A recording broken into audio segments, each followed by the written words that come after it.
Well, thanks so much for the invitation and for such a great meeting topic as well. I think it's such an important, topic to be discussing, and Kim's research and article, I think, really covered a lot of the points that we've been talking about in solidarity as well for many, many years.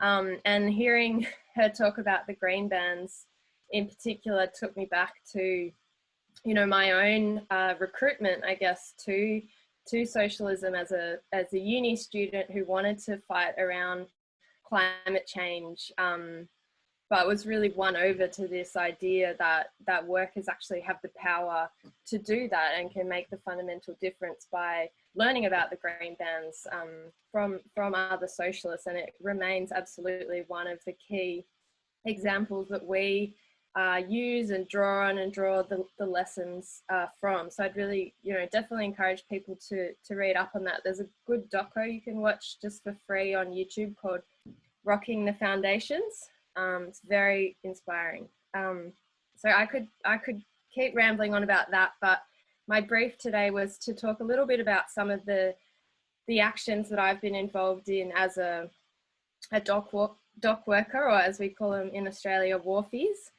And yeah, obviously on a much smaller scale than the green bands, but I think every little instance, of workers taking action for the environment, we do need to highlight at the moment. So just to kind of briefly explain, I work on the wharves at Port Botany in Sydney, unloading and loading container ships. And the union that covers me is the Maritime Union of Australia, which covers port workers, as well as seafarers, ferry workers, linesmen. Pretty much, I think the slogan is, if you can see the water, join the Maritime Union of Australia. And where I work as well, because this will become an important point later, the port has actually been divided up into 3 different companies. So I work at one terminal, but next door there's 2 other terminals, which are all part of the same port, but they're 3 different companies, so all competing with each other. And you can imagine that has a flow-on effect to the labour as well. We're sort of divided from each other. There's a sense of competition for jobs and for work. So yeah, that's just to kind of set the tone. But as Kim mentioned, the September climate strike, my workplace, we actually went out on strike to join that.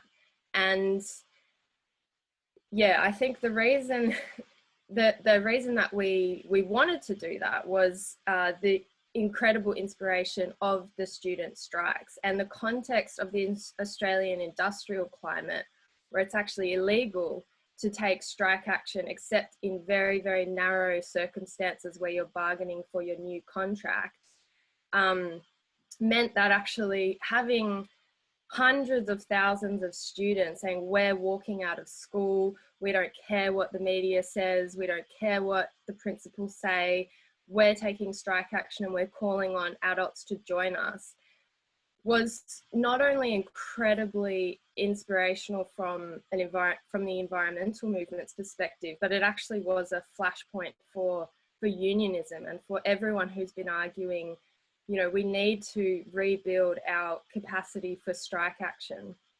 And at my workplace, we were in a period of bargaining for our own workplace conditions, which means that there was some scope to put in notice for industrial action and for that to be protected under the law.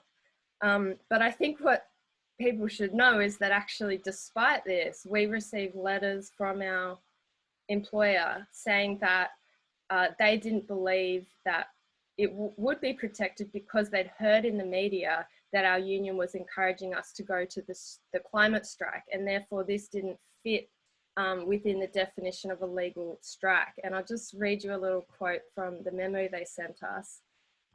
It has come to our attention from a number of news and social media sources that representatives of the Maritime Union are encouraging their members to join what they describe as a school strike. And they've been quoted in the Financial Review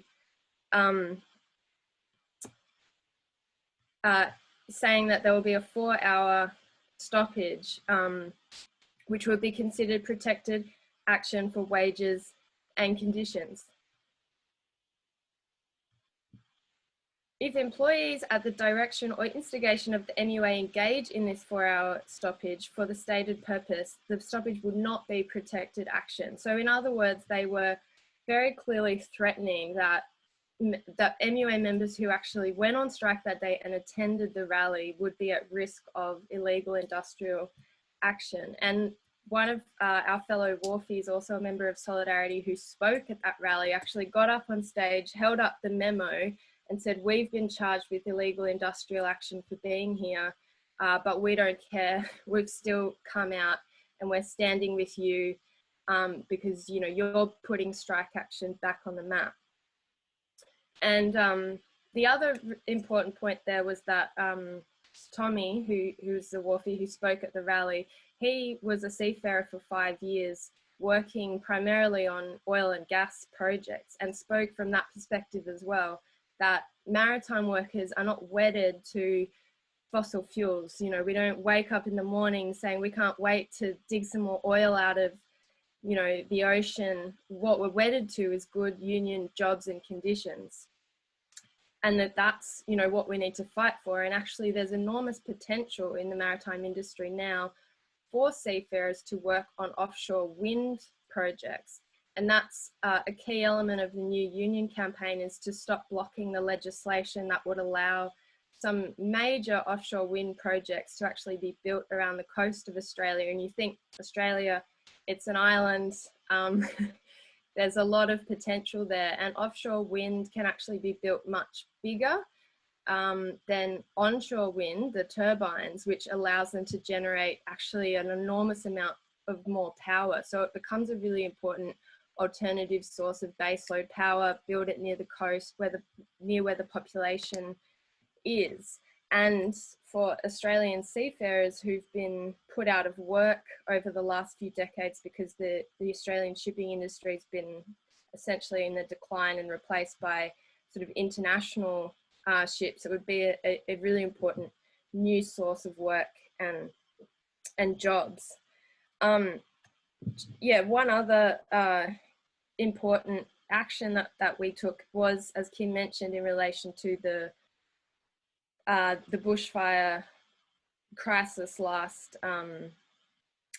summer, which was on a whole, you know, other scale than the usual sort of summer bushfire season. And there's, you know, plenty of media reports, testimonies from firefighters about, you know, undoubtedly the severity of this was an example of the kinds of the new scale of natural disasters we're going to face in a warming climate. It just simply wasn't kind of comparable with anything that had come before.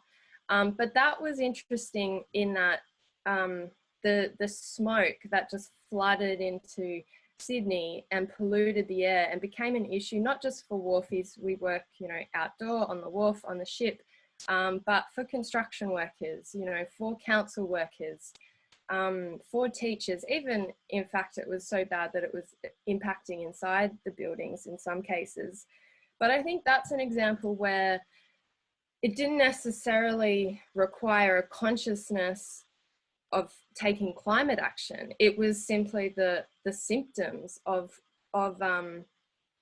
global warming that are going to impact workers in a really direct way through, you know, increased heat, working in the heat, you know, working in the smoke, dealing with the very kind of direct impacts of a warming climate.